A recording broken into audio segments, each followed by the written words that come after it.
Hello and welcome to Doubles and Trebles. The ARC, the biggest race in the European flat racing calendar, is just about 12 days away, so it's about time we did an anti-post update. Plenty has happened in regards to the ARC since we did our first video way back on July the 25th. Way back when Baid wasn't even in the conversation, but he then went on to win the Juddmonte by many lengths, and talk about the ARC began the day after, and it certainly wasn't dismissed by connections. Would the best horse in the world step up in trip again and attempt the ARC? The will he, won't he conversation went on for a couple of weeks. He was 3-1 in the anti-post markets and as short as 4-6 with a couple of bookmakers that offered non-run and no bet. That just shows you how dominant he was expected to be if turning up. Anyway, he isn't running in the ARC. He's going to finish his career in the Champion Stakes at Ascot on October the 15th, as was the plan all along in William Haggis's mind anyway. Let's be honest about that. It is a shame Baid isn't going to the ARC.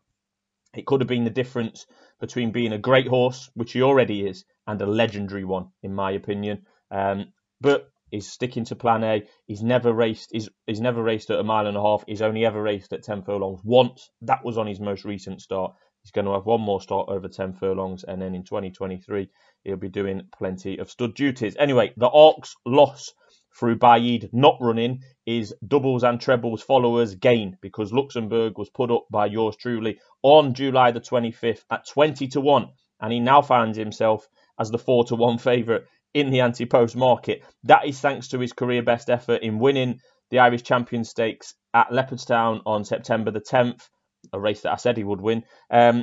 Yes, it was a pretty good performance from Luxembourg in the Irish Champion Stakes, a career best. I really do like him, but was it good enough to see him as clear favourite for the ARC at 4-1? Or is he just a standout in what could be, and looks like to be, a bit of a poor renewal, to be honest? Probably a bit of both. I think he is probably too short at 4-1. I can't see that price getting any shorter between now and the day, to be honest. If the horses that are in there at the moment all take their chance. He's been injured for a large part of this season, Luxembourg. He did come back at Leopardstown and win the 10 furlong Group 1 there. He's never raced at a mile and a half.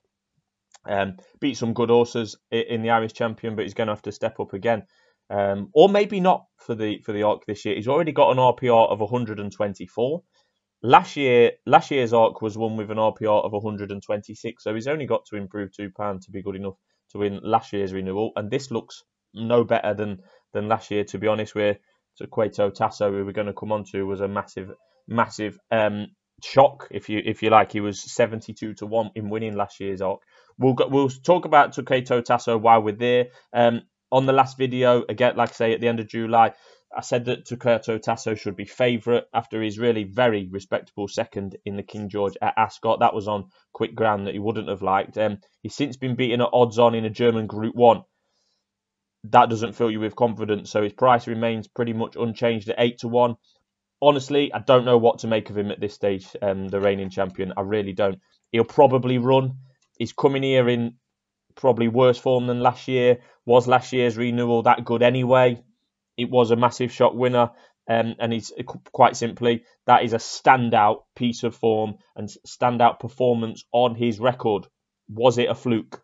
Not sure. He's got no way near to replicating that rating or performance since. He did run really quite well in the King George at Ascot, but it was only a 6-runner affair this year, won by a pile driver 16-1 himself in the King George. Pile driver's not going to the ARC. There's big question marks over Torquator Tasso for my liking.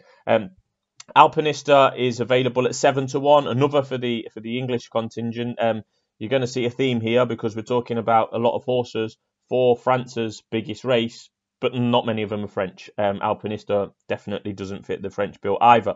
Trained by Sir Mark Prescott in Newmarket. She's available at 7-1. She had a bit of a coming out party really at York, Alpinista, in August. That was in the Yorkshire Oaks. Probably her best performance, and some say she is underrated or underappreciated. She's won 5 Group 1s in a row, some in Germany, some in France, mostly against her own sex. Is she good enough to win the ARC? Well, we're going to find out. But a 7-1 second fav for the ARC doesn't scream to me that she's an underrated horse. She's just not. She's got this place in the market because she is on that run. She's going to have to step up again. Of course, this is, the ARC. It's against the opposite sex as well, and she's done, 4 of those 5 Group 1 wins have come against her own sex. It's the right race for her. She's ground versatile. She can be tactically versatile in races as well. Sometimes go forward. It doesn't always have to. She's definitely of interest, but maybe not captures the imagination like someone like a Luxembourg who I've copped onto in recent weeks and months. Titleholder from Japan completes the list of horses in the anti-pros markets at single digits at the moment. He's top price 9-1. I've not got a clue how good he is or could be. I've said that on previous videos, and the fact that he didn't take an ARC trial just adds to that uncertainty, really. The Japanese, when they've had a contender in recent years, usually take in an ARC trial, usually the Prix, which is for older males, or sometimes the Niel. We're going to come on to the latter, but one point I would say is the Japanese factor generally. It's got to be considered. Not that the fact they've been trying to win this for years, the ARC, and they've come up agonisingly close on a number of occasions. There's a lot of goodwill that wants a Japanese horse to win the ARC. There really is, for what's gone before. But it's not that. It's not a sentimental kind of point that I'm making here. It's the fact that Japanese horses have been turning up and invariably winning top class middle distance races all over the world in the last couple of years. They've been winning on Dubai World Cup night, Breeders' Cup meeting. They've won there. They've won at the Saudi Cup meeting this year. Are the Japanese simply breeding more and better middle distance horses than anyone else? They could well be. It could well be the case. Titleholder has been an absolute superstar in Japan. There's absolutely no doubt about it. He's won 2 Group 1s already this year on his most recent 2 starts. 1 by 7 lengths, 1 by 2 lengths. If turning up in that kind of form, could well be going close here, but there's question marks over the ground. How's he going to travel? We've never seen him in a European race. I would have preferred, as a punter, to see him in a trial. So there's a lot of unknowns to Titleholder, but he's 9-1. And like I say, with the Japanese record that they've had in all of these top class middle distance races all around the world, in all different jurisdictions, you cannot take them lightly anymore. Deuce is the other Japanese hope this year. He did run in an ARC trial, the Niel. He went off 19-10 favourite and got no way near winning, unfortunately for him. That wouldn't have been the target for his season. Obviously, the ARC is the bigger target, but you would have hoped for better than what he produced in the Niel. He's 25-1 to go and win the ARC on the big day. Other than the top 4 mentions, we're into the realms of, will they run? Or are they anywhere near good enough? One that is good enough to win the ARC, but might not run, and the most interesting of those not mentioned so far would definitely be Adayar, the 2021 Epsom Derby winner, who was 4th in the ARC last year, well fancied. I think he went off 2nd favourite in the ARC last year. Not seen in public at all until September the 8th this year. There was a lot of intended returns. The Prince of Wales stakes, the Coronation, there's all sorts of, the King George, all sorts of races mentioned for him. He didn't quite make it. He simply has not been right. But in Charlie Appleby, we trust. And he came back at Doncaster in a little piddly conditions race a couple of weeks ago on the 8th of September. That was his first run of the whole year. It was 2-7. He only had 2 rivals to get the better of, but it was nothing more than a public workout. To be fair, he looked like he maintained plenty of his ability and enthusiasm. We obviously didn't learn a lot on the form book. He's won a 3-runner race doing basically what he likes. It was like a piece of work. But the fact is, and these are only a guide, as we've said many times before, but they're a decent guide in my opinion. The Racing Post gave him a rating of 123 for that Doncaster performance. It was an effortless win in a 3-horse race. That's £3 higher than what they gave Adayar for his effort in the ARC last year, where he was a 3 3¾ length 4th behind Torquator Tasso. He got an RPR of 120 in the Group 1 ARC last year. In front of him only that day was the likes of Hurricane Lane, Tanawa, and the winner Torquator Tasso. They're good horses. Tanawa and Hurricane Lane particularly. I've got some question marks over the German winner. But anyway, he was given a rating of 120 in last year's ARC. He's come back at Doncaster, like I say, in a piddly little 3-runner conditions race. Gave weight away all round, and they've got and give him a rating of 123. That suggests that he retains a lot of the ability, and if improving on that, which he should do, he should fully expect him to come on for that run at Doncaster. He'd been off the track over 300 days, but yeah, is a definite contender if turning up. Adayar has two options: the Champion Stakes at Ascot or another crack at the Arc. He actually ran in both races last year, but we won't dwell on that too much.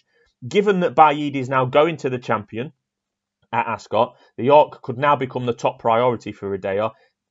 He clearly stays the trip, no problem at all.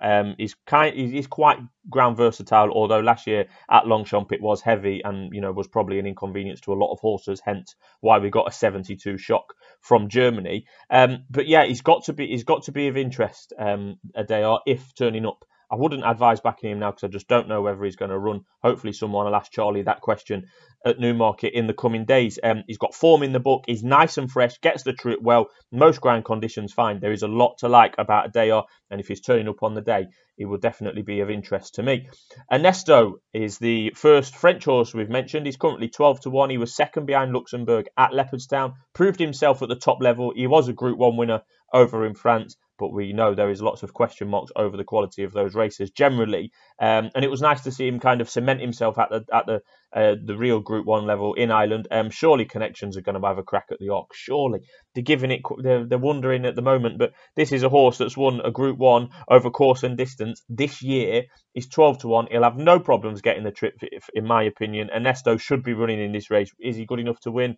God knows. Probably not, but he was only half a length behind Luxembourg, and I'm talking Luxembourg up as the winner at 4-1. So he's got to have a chance, Onesto. La Parisienne, another one from the home team.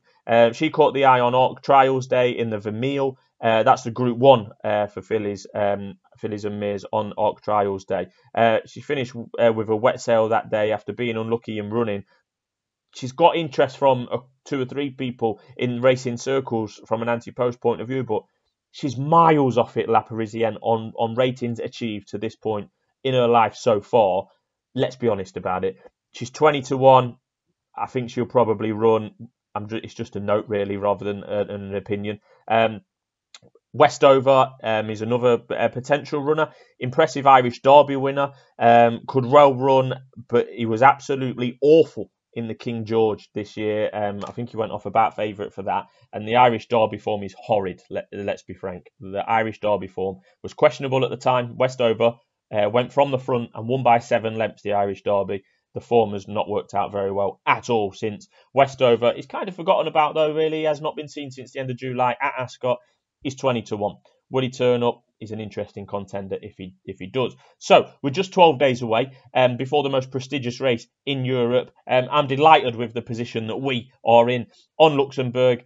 I put him up at 20-1. He's definitely too short at 4-1, but you've got to be happy with that position. I think at the time I spoke on our first video, he was in the region of 26 or 27 on the exchange for anyone that took that.